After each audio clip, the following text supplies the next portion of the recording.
On this edition of Early Look, I'm going to be previewing the welterweight main event headlining UFC London coming up here March 22nd. Leon Edwards, Jack Della Maddalena. My name is James Lynch. If you've never watched the show before, I'm going to go through a bunch of different stats, talking about these two fighters, and then at the end, I'm going to give you my prediction for this fight. Let me know in the comments which way you're leaning on this one, what your prediction is. Would love to talk about this fight. Really exciting one, going to be headlining UFC London, like I mentioned there, and like we normally do on this show. Let's do a quick tail of the tape before we get into the stats and everything else.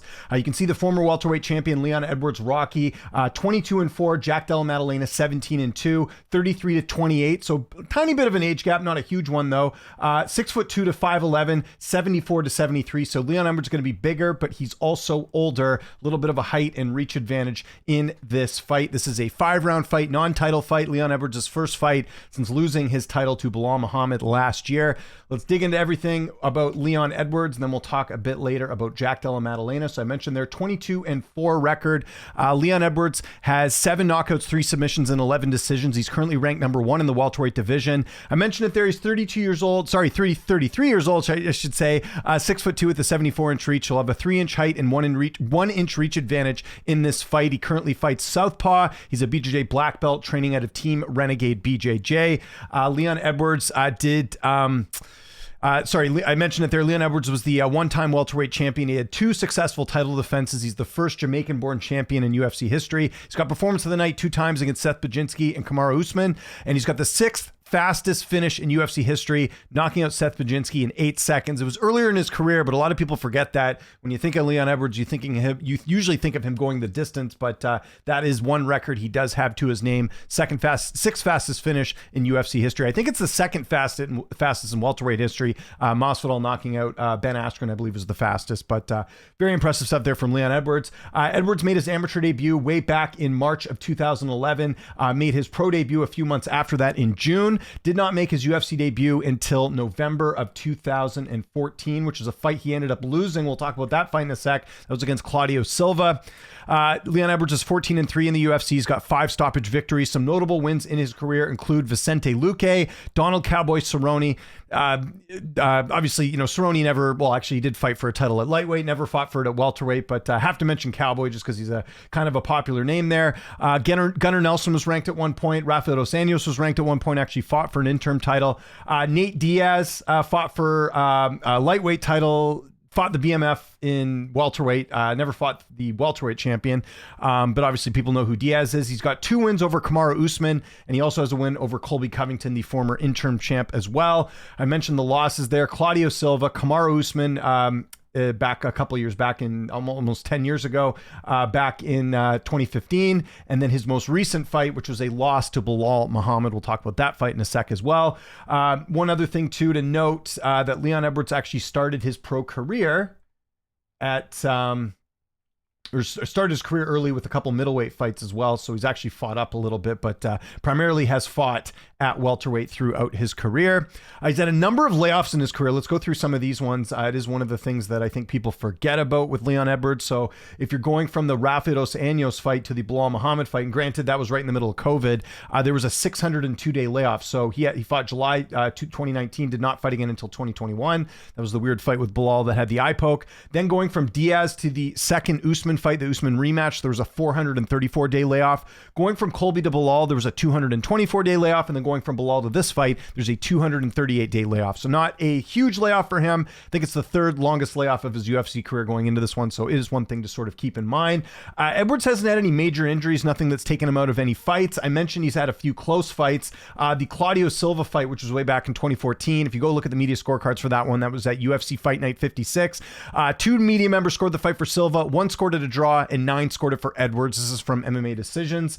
So Edwards probably should have won that fight. Kind of a bad decision there. And then there was the Kamaru Usman trilogy that he had, not the rematch. So the rematch, he was losing that fight, ended up getting the head kick for the win.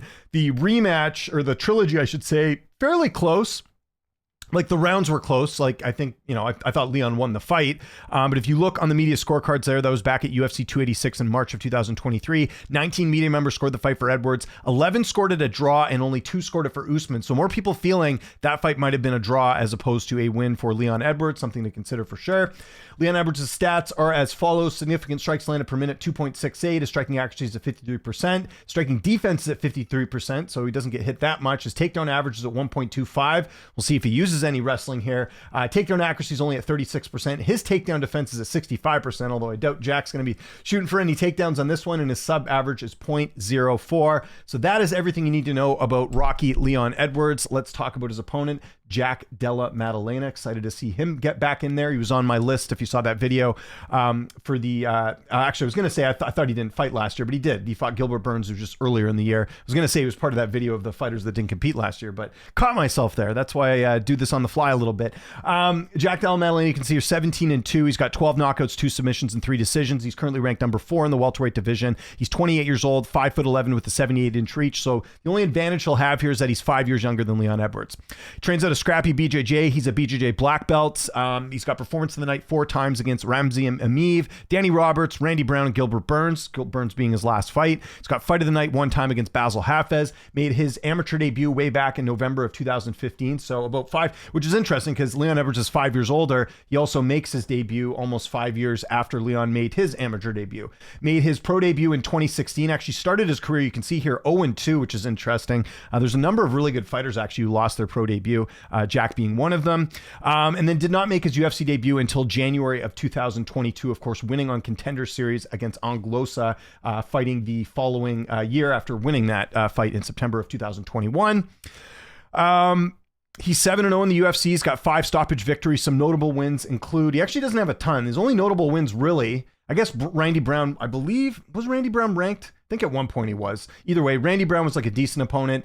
Kevin Holland, we all know about Holland. He's been ranked a few times. And then Gilbert Burns being the best win that he's had, getting that win at UFC 299 last March.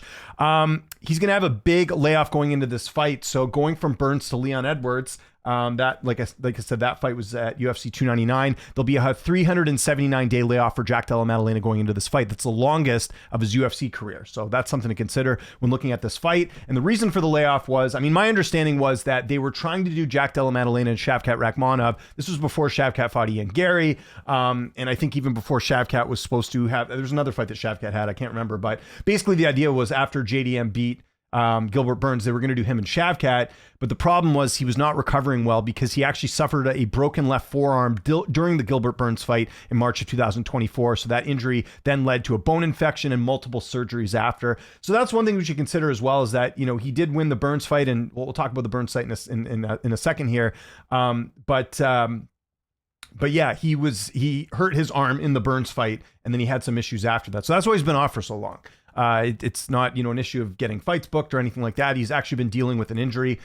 So looks like he's all recovered, but again, long layoff coming into this fight. He's had 2 close fights in his career. The Kevin Holland, well, if we'll go to Basil Hafez. There's still people out there who think that Hafez won that fight. I don't agree with that. It wasn't a great performance from JDM, but one thing I always mention with people, fighters are going to have off nights. Remember, he was supposed to fight Sean Brady in July, fights Josiah Harrell, then ends up Josiah obviously not getting medically cleared, and then he has to fight Basil Hafez a few weeks later. Hafez is a guy that was very much battle tested on the regional scene coming in, so not Jack's greatest performance, and ended up getting a split there. But if you look at the media scorecards for that one, 17 media members scored the fight for JDM, just 2 scoring it for Basil Hafez. So most people did think that Jack won the fight, just people were expecting, I guess, a knockout or something. And then there's the Kevin Holland fight. I thought he clearly beat Kevin Holland. That was at Noche UFC back in September of 2023. 17 media members scored the fight for JDM. Nobody scored it for Kevin Holland. So even though it was a split, people did feel like JDM got the win down. Now, talk about the Gilbert Burns fight. I think that's worth noting. So that was a fight where, and we can even go look at the significance, the stats on this one too, if you guys want. Because if you look at the significant strikes, if you're just going to look at Jack Della Maddalena and the strike count against Gilbert Burns, he actually did quite well. But the actual fight tells you something different. So if you look here, Gilbert Burns did outland JDM in the first round. I think most people felt like Gilbert Burns won that first round. The second round, you can see Jack did outland him 21-9. However, Burns got a lot of takedowns in that round too. I think most people watching that fight at home, and let me know what you guys think in the comments, more than happy to do some revisionist history here, but I thought Gilbert Burns was winning that fight going into the third round. So Jack needed a finish. He gets the finish. He wins the fight, but that is one thing to keep in mind, that there was, by the looks of it anyways, a little bit of wrestling, I won't say weakness, but he definitely was not looking great in the wrestling department. In terms of that. So you look at it there, Gilbert Burns got 7 of 11 takedowns. Jack Della Maddalena didn't, attempted 1 takedown, didn't get it. So still getting 7 takedowns in that fight is pretty significant in terms of that matchup. And again, that's a fight where JDM did end up getting the win, but it's something worth noting. Now, on the flip side, JDM had an injury in the fight. So how do you really gauge that? Did the injury impact his ability to stop a takedown? I would think it would. But that's also something you got to make note of too, is that he did suffer a few takedowns in that fight. So that's kind of interesting as well. And I kind of got a glimpse of it there. Let's go to the actual striking stats there.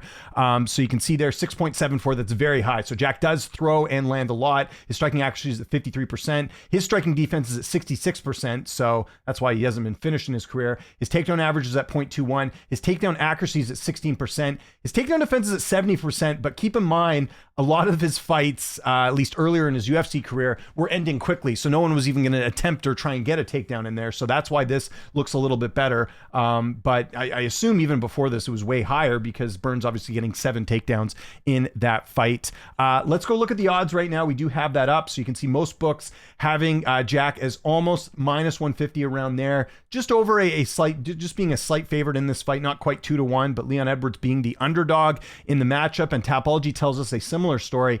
If you look at it here, fans voting Jack Della Maddalena 66%, 34% for Leon Edwards. You can look, a lot of people voting by knockout. 69.2% of fans saying Jack Della Maddalena will knock out Leon Edwards. And I get it. Jack Della Maddalena, if you look at his career, 71% of his wins are by knockout. Okay, so which way am I going on this one? This is a tough fight. So I think there's a couple variables we have to sort of put in play here when it comes to picking this fight. But I'll save you guys the spoiler, or sorry, I'll save you guys the suspense here and tell you who I'm picking. And I'm going with Leon Edwards in this fight. So a couple things.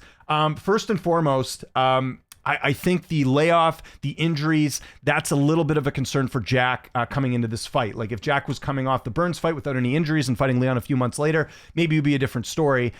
Jack is the better striker. I think that's been well known. I think he's one of the best strikers in the division. He has knockout power, but he's fighting a guy in Leon Edwards who's never been knocked out. He's never been submitted. He's pretty durable. Now, I know what people are saying. They're angry, not angrily, but they are furiously typing on their keyboards right now and going, hey, James, Leon Edwards was dropped by Brian Barberena. He was rocked by Nate Diaz. Look, listen, getting rocked by Nate Diaz, not a great look. Nate Diaz, not really a knockout artist, more of a TKO volume guy. That was concerning, but the fact of the matter is Leon Edwards has not been knocked out. I see a lot of people going into this fight thinking that Jack's going to win by knockout. If you look at who Jack has finished, other than Gilbert Burns, and Gilbert Burns, again, a later finish, 3rd round finish in that one. That was a knee to grounded strikes. And he's, Gilbert Burns is also older here. He was 37 when he fought Jack at the time. So a 10-year age gap as opposed to 5 there. So you knew the durability for Burns was a little bit, an issue. And also Burns had been knocked out before by Kamaru Usman, and he'd been knocked out at 155. So Burns, I would say, is less durable than JDM. But if you look at it here, Kevin Holland couldn't finish him. Basil Hafez couldn't finish him. Randy Brown submitted him, didn't knock him out. Knocked out Danny Roberts, again, older fighter here, right? Roberts was 35 at the time, so not a couple of years older than Leon Edwards back then. And then Pete Rodriguez only had 4 fights. I guess he beat Ameev as well, but again, same thing. Ameev, older guy. Ameev was 35 at the time too. So Leon, again, 33, but I don't think Leon's at the point right now where he's on any sort of decline. Now, look, Leon did not perform well in his last fight. I'm not oblivious to that. That was a one-sided beatdown from Bilal Muhammad. And if you watched that preview, I did pick Bilal in that fight, but I didn't think Bilal would be as dominant. It is concerning to see how Leon performed in that fight. Now, his coach came out, said apparently there was a back injury. I don't know. Leon didn't look good in that fight. That is an area of concern. I can see why people are picking Jack.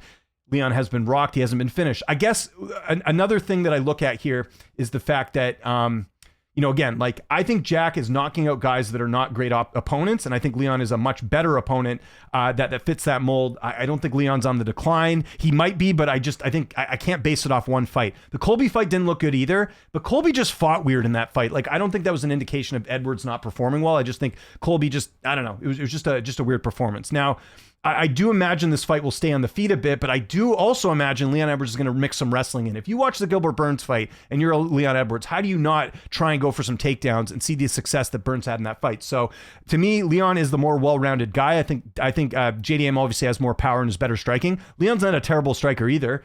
Look at that, knockout win over Kamaru Usman, one of the best knockouts of all time. So I think on the feet, Leon can hold his own. He's got to be careful, though, because JDM throws some bombs.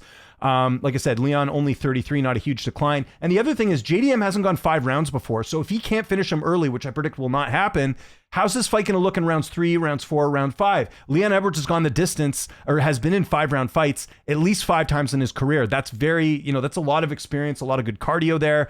That's something to consider too when we're looking at this fight. I mentioned that JDM, I thought, was losing the first 2 rounds to Gilbert Burns. JDM also hasn't fought the same opposition. I'd mentioned the wins there. His best wins are Kevin Holland and Gilbert Burns. Leon Edwards has a couple wins over Usman. Covington was a former interim champ. I know Colby, Colby's got the same problem. He only has like 1 ranked win. Nate Diaz was a weird fight. He was beating Bilal Muhammad until that happened, and then obviously Bilal beat him in the rematch. But even prior to that, like RDA was a ranked opponent. Gunnar Nelson was decent too. That was a good win. Luque back in the day. So I think Leon has fought better opposition. And yeah, I just think the fact that we're getting Leon Edwards as plus money, I think is very tempting here. So I'm going to take Leon Edwards by decision. Leon typically wins his fights by decision. If you look at it there, 52% of his wins are by decision. He's, does have some knockouts, does have some submissions, but I think this will be close. But I think ultimately JDM will tired as he's trying to finish Leon early. He's not going to be successful in finishing Leon early. And Leon's just going to, take over, rounds 3, 4, 5, be a little bit more active, maybe even get some takedowns as well and take home a decision. So I'm going Leon Edwards decision. I know this isn't going to be a popular pick, but at the end of the day, there's more reason to like Leon in this fight than JDM. You're basically betting on Leon's decline, JDM being able to knock him out. Those are 2 big bets, in my opinion, that I'm not willing to take here. So that's why I'm going with the more sure thing, in my opinion, which is Leon Edwards. So I want to know what you guys think in the comment section below. What is your prediction for this fight? How do you see it playing out? Let me know in the comments. Follow me on Twitter, TikTok, Instagram, @Lynch on Sports, and make sure you hit that like button, hit the subscribe button, and hit that notification bell. My name is James Lynch. This is Early Look. Thanks so much for watching, and I'll see you next time.